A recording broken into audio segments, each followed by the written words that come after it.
बच्चों, आज की हिंदी कक्षा में आपका स्वागत है। आज हम पढ़ेंगे कबीर दास जी द्वारा रचित पद, जिसका हम दूसरा भाग पढ़ेंगे। संतो देखत जग बौराना। प्रस्तुत पद हिंदी के अमर संत कवि कबीर दास जी द्वारा रचित है, जिसमें उन्होंने धर्म साधना में आपसी भेदभाव, झूठ, पाखंड और दिखावा ऐसे रचने वाले ढोंगी संतों पर उन्होंने व्यंग किया है। और क्योंकि कबीरदास जी एक समाज सुधारक थे और वही समाज सुधारक वाला रूप इस पद में उनका दिखाई देता है। पाखंडी ढोंगियों पर व्यंग करते हुए कबीरदास जी कहते हैं, संतो देखत जग बौराना, साँच कहूँ तो मारन धावे, झूठे पत जग पतियाना। बौराना पागल हो गया, धावे मतलब दौड़ना, पतियाना विश्वास कर लेना। कि हे साधकों, हे शिष्यों, हे संतों, देखो सारा जग जैसे पागल हो गया। यदि उनके सामने सच्ची बात कही जाए, साँच कहो तो मारन धावे, झूठे जग पतियाना, अगर उनके सामने सच्ची बात कही जाए तो वो क्या करते हैं, मारने को आते हैं, नाराज़ हो जाते हैं। और झूठी बात करो, झूठी चापलूसी, झूठे बातें करने पर वो क्या करते हैं, उस पर विश्वास कर लेते हैं। आगे पाखंडी लोगों का खंडन करते हुए कबीर जी क्या कहते हैं, नेमी देखा धर्मी देखा, प्रात करे स्नाना। कि मैंने ऐसे लोग देखे हैं, ऐसे संत मुझे मिले हैं जो नियम, धर्म, दिनचर्या आदि का कठोरता से पालन करते हैं, और तो और रोज उठकर प्रातः काल स्वयं को शुद्ध करने के लिए वो स्नान भी करते हैं। और होता क्या है, अपने आप को तो वो शुद्ध करते ही हैं, किंतु अपने भीतर छिपे परमात्मा को नहीं जान पाते। उसके लिए वो क्या करते हैं, आत्म मार पखानन पूजे, उनमें कछु न ज्ञाना। अपनी आत्मा को मारकर व्यर्थ के नियमों में पड़ जाते हैं, व्रतों में उलझ जाते हैं, पत्थरों की पूजा करते हैं, और तब भी क्या है, उनमें कछु न ज्ञाना, उनको ज्ञान कुछ भी नहीं है। अंदर से वो बिल्कुल खोखले हैं, कोई ज्ञान नहीं पता, लेकिन फिर भी वो अपने आप को बहुत बड़ा संत महात्मा सिद्ध करते हैं। अब क्या है इसके बाद देखो, बहुतक देखा पीर औलिया, पढ़े किताब कुराना।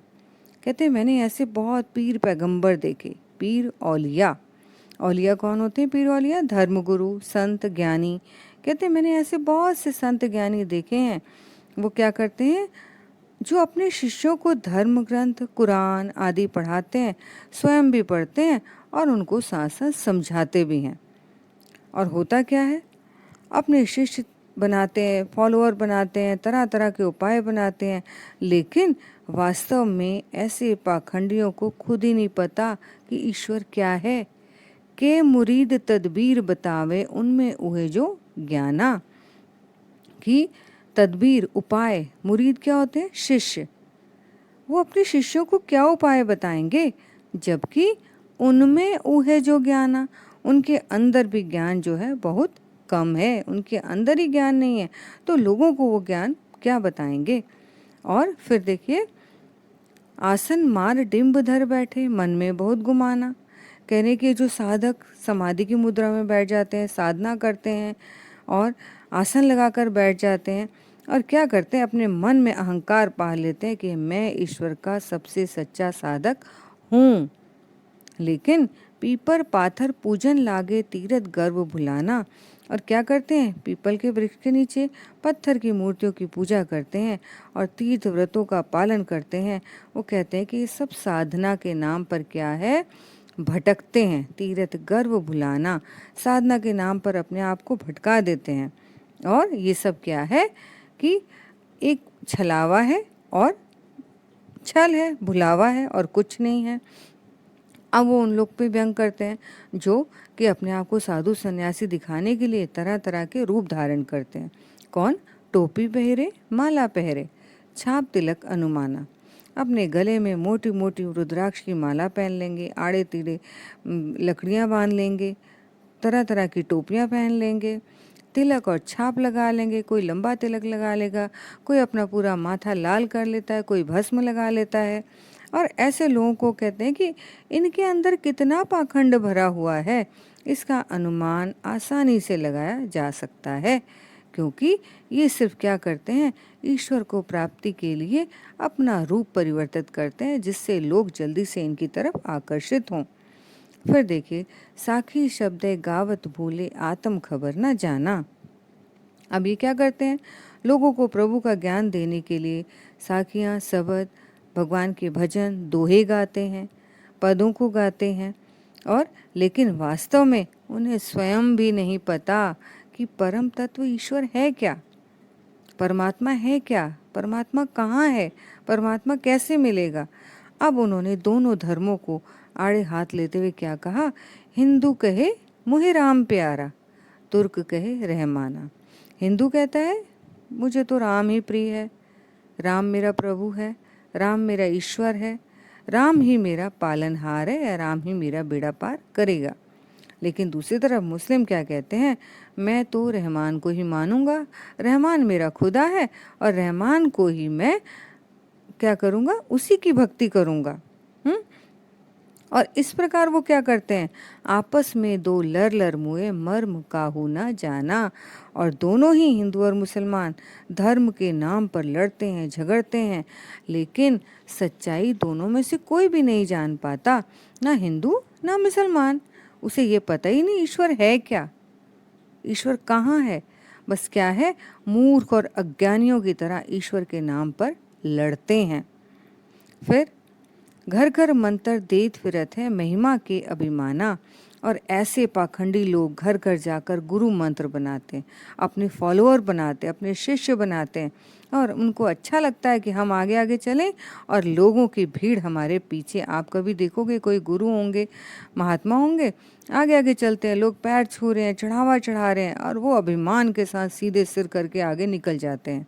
और होता क्या है, अब वो सब गुरु मंत्र क्यों बांट रहे हैं, अपनी महिमा बढ़ाने के फेर में। और ऐसे गुरु जो होते हैं अभिमानी होते हैं। और पाखंडी गुरु क्या करते हैं कि गुरु के सहित सिख सब बूढ़े अंत काल पछताना। ऐसे गुरु अपने शिष्यों को भी लेकर अपने साथ साथ अपने शिष्यों को भी भवसागर में डुबाते हैं, क्योंकि जो गुरु खुद ही अधूरे हैं, जिनका ज्ञान अधूरा है, वो अपने शिष्यों को भी तो अधूरा ज्ञान देकर ही उलझाएंगे ना। और फिर अंत में होता क्या है, वही अंतकाल पछताना। और अंत में दोनों पछताते हैं जब उन्हें एहसास होता है कि उन्होंने तो जीवन में कुछ भी नहीं किया, और मिला क्या, कुछ नहीं मिला। अब कबीर दास जी क्या कहते हैं ऐसे लोगों को कि कहे कबीर सुनो हो संतो ये सब मर्म भुलाना। कबीर दास जी कहते हैं हे संतो सुनो, ये सब पाखंडी भ्रम में भूले हुए हैं। इनको मैं कितना समझाता हूँ, कितना मैं बता रहा हूँ, लेकिन ये सब पाखंडी क्या हैं, भ्रम और माया जाल में उलझे पड़े हैं।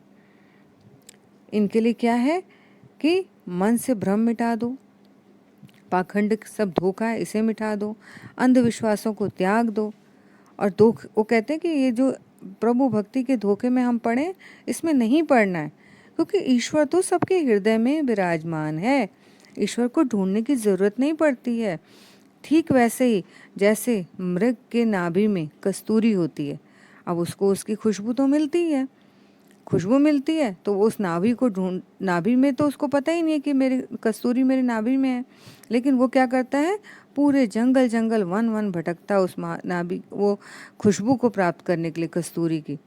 और वही हाल हमारा है, जो ईश्वर हमारे मन में बसा हुआ है ना, उसको हम जगह जगह ढूंढते हैं। बच्चों, कभी हम गलत काम करने लगते हैं ना, कोई हमें नहीं देख रहा होता है, लेकिन एक ऐसा हमारा मन कहता है ना ये गलत काम है, नहीं करना।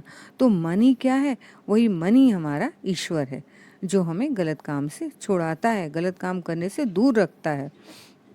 तो कहे कबीर सुनो हो संतो ये सब मर्म भुलाना।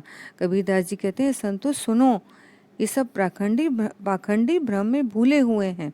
तो कहते कहो कहाँ नहीं माने सहजे सहज समाना।